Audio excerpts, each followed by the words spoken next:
Ето как се купува имот на зелено.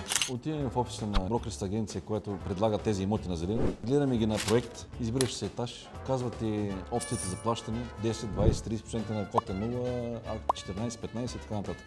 Даваш си капарото и принтираш пари и чакаш да направиш печалба. Нещо допълнително като информация, което може да изкопчиш си едно често въпрос. Какво би ги попитал? Какво ги питаш?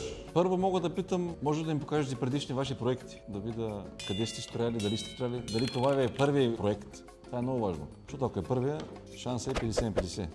Колко е според тебе минималният праг, който можеш да влезеш? Да си купиш нещо на зелено.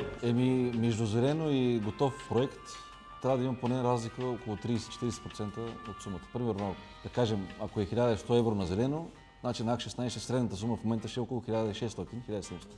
Ако има някои спестени половината от сумата за един имот, препоръчвам да си купи за инвестиция. Но ако купуваш само с цел да имаш имот и да го вземеш с кредит, не препоръчвам.